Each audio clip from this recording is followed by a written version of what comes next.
আসসালামু আলাইকুম। সুপ্রিয় দর্শক মণ্ডলী, হেফাজত ইসলাম, এই হেফাজত ইসলামকে আমার কাছে লাগে যেন জেনুইন মোনাফিক। আপনারা জানেন 2013 সালের 5 মে সম্ভবত তাদের লক্ষের উপরে কয়েক লক্ষ বাংলাদেশের কওমি মাদ্রাসার ছাত্র শিক্ষক তাদেরকে জড়ো করেছিল এই হেফাজত ইসলাম ঢাকার মতিঝিলে। তাদেরকে মেরে ফেলেছে আওয়ামী সন্ত্রাসীরা, দিল্লির এজেন্ট লেডি লেন্দুদ্দর্জি শেখ হাসিনা। সে যে অবৈধভাবে রাষ্ট্র ক্ষমতায় ছিল, সে সরকারি সংস্থাকে ব্যবহার করে তাদেরকে মেরে ফেলেছে, বহু মানুষকে মেরে ফেলেছে। 5 মে 2013 সালে আমি নিজেও সেদিন রওনা দিয়েছিলাম। কাছাকাছি গিয়ে ফেরত আসতে হয়েছে দিনের বেলা, পুলিশ আমাদেরকে ফিরিয়ে দিয়েছে। বাংলাদেশ জামাত ইসলামের লোকজন সেখানে গিয়েছিল, লক্ষ লক্ষ লোক এমনি এমনি হয়নি, আমরা গিয়ে ফেরত এসেছি। বিএনপি নেত্রী বেগম খালেদা জিয়া তার বিএনপির লোকজনকে যেতে বলেছে, কিন্তু তারা যায়নি। তাদের প্রতি মানুষের ভালোবাসা ছিল, সিম্পেথি ছিল। তাদেরকে যেভাবে মেরে ফেলেছে, যেভাবে তাদের উপর টর্চার করেছে, নির্যাতন করেছে, সেটা ভিডিও করেছে দিগন্ত টেলিভিশন, জামাত ঘরানার একটা ইলেকট্রনিক্স মিডিয়া। আপনারা জানেন যে সেই মিডিয়াটাকে বন্ধ করে দেওয়া হয়েছে, ধ্বংস করে দেওয়া হয়েছে। অবৈধ আওয়ামী লীগ সরকার সেই মিডিয়াকে স্টপ করে দিয়েছে। কী কারণে? হেফাজত ইসলামের উপর যে আক্রমণ হয়েছে সেটা তারা ভিডিও ধারণ করেছে, তো তারা নিউজ করেছে। এ কারণে তাদের এই মিডিয়াটাকে বন্ধ করে দেওয়া হয়েছে এবং জামাত ইসলামের শীর্ষ নেতাদেরকে, দিগন্ত মিডিয়া কর্পোরেশনের যিনি চেয়ারম্যান ছিলেন তাকেও মেরে ফেলেছে মীর কাসেম আলী।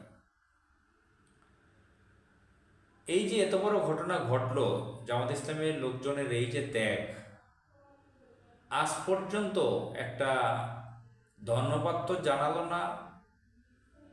5 আগস্টের পরেও দিগন্ত টেলিভিশনের লোকজনের কাছে গিয়ে বলল না যে আপনাদের কি সমস্যা হয়েছে, কি বিপদ হয়েছিল, কিভাবে আপনাদেরকে উপকার করতে পারি, এতদিন আমরা খোঁজ নিতে পারিনি, বা আপনাদেরকে ধন্যবাদ, এই কথাটুকু তারা বলে নেয়। তাদের কারণে জামাত ইসলামের ঘরানার, জামাত ইসলামের বলা যেতে পারে সরাসরি জামাত ইসলামেরই দিগন্ত টেলিভিশন, এটাকে তারা আওয়ামী লীগ সরকার বন্ধ করে দিয়েছে। কী কারণে? হেফাজতের কারণে। আজকে দেখলাম একটা ভিডিও ভাইরাল হয়েছে, সোহরাওয়ার্দী উদ্যানে হেফাজত ইসলাম একটা সম্মেলন করেছে, একটা অনুষ্ঠান করেছে, সেখানে জামাত ইসলামকেও দাওয়াত দিয়েছিল বলে দেখা যাচ্ছে। অবিভক্ত ঢাকার মহানগরীর আমির মাওলানা রফিকুল ইসলাম খান, জামাত ইসলামের একজন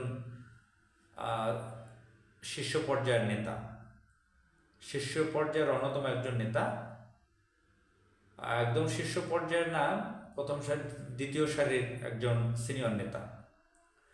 তো তিনি যখন মঞ্চে বক্তব্য করবেন তখন তাকে বাধা দেওয়া হয়েছে, তাকে অপমান অপদস্থ করা হয়েছে, হেনস্থা করা হয়েছে। যেমন সেখানে হেফাজতে ইসলামের কয়েকজন বৃদ্ধ লোক তাকে হেনস্থা করেছে। সেখানে বসা ছিল বিএনপির সেই যে শিলং রাজা খ্যাত পরিচিত সালাউদ্দিন, যে ভারতে ছিল, ভারতের সরকারের বিশেষ প্রশিক্ষণে ছিল, 5 আগস্টের পরে ফিরে এসেছে, ভারতের কথায় সে নাচানাচি করতেছে। সে দাড়িকাটা মানুষ, ক্লিন শেভ করা, সে বসা আছে, সেই খুব রাজার হালে, কিন্তু জামাত ইসলামের নেতাকে সেখানে হেনস্থা করা হয়েছে। তো এই হেফাজত ইসলাম আজীবন তাদের ঐতিহ্য হচ্ছে বাতিল শক্তির পা চাটা গোলামি করা, আর ইসলামিক রাজনৈতিক দলের সাথে তাদের আচরণ খারাপ করা, তাদেরকে গালিগালাজ করা, তাদেরকে অপমান করা, তাদেরকে কাফের ফতুয়া দেওয়া, নানান বাজে ভাষা আখ্যায়িত করা, এটা হচ্ছে তাদের কাজ। তা আমি বলবো তারা হচ্ছে জেনুইন মোনাফেক। মোনাফেকের আস্তানা একটা আছে তাবলিগ জামাত। আপনারা জানেন তাবলিগ জামাতের একটা রাজধানী হচ্ছে কাকরাইল, আর একটা বাৎসরিক রাজধানী হচ্ছে তুরাগ নদীর তীরে টঙ্গী। তো এখানে সারা বিশ্ব থেকে লোক আসে, বাংলাদেশে লক্ষ লক্ষ জড়ো হয়। এই তাবলিগ জামাত আর এই যে হেফাজত ইসলামের যারা আছে, এর বড় একটা অংশ হচ্ছে একদম জেনুইন মোনাফিক। এরা কোনো ইসলামিক রাজনৈতিক দলের নাম শুনতে পারে না, এই রাষ্ট্রে ইসলাম কায়েমের কথা শুনতে পারে না। বাতিল শক্তির সাথে তাদের খুবই সখ্যতা, খুবই খাতির। তাদের থেকে উপঢৌকন পায়, তারা বান্ডিল পায়, বিভিন্ন পোটলা পায়।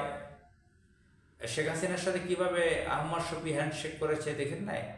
কওমি উপাধি কারা দিয়েছে আপনারা দেখেন নাই?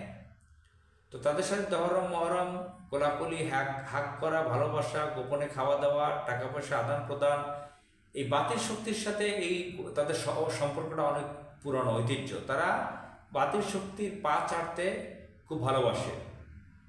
তারা ইসলামী আন্দোলনের কথা শুনতে পারে না। ইসলামী আন্দোলন করে বাংলাদেশ জামাত ইসলামী, তারা রাষ্ট্রে ইসলাম কায়েম চায়, তাদের কথা মোটেও শুনতে পারে না। তারা বিভিন্নভাবে তাদেরকে হেনস্থা করে, অপমান অপদস্থ করে। মহান আল্লাহ তাআলা এই মুনাফিকের হাত থেকে বাংলাদেশকে রক্ষা করুক। আসসালামু আলাইকুম।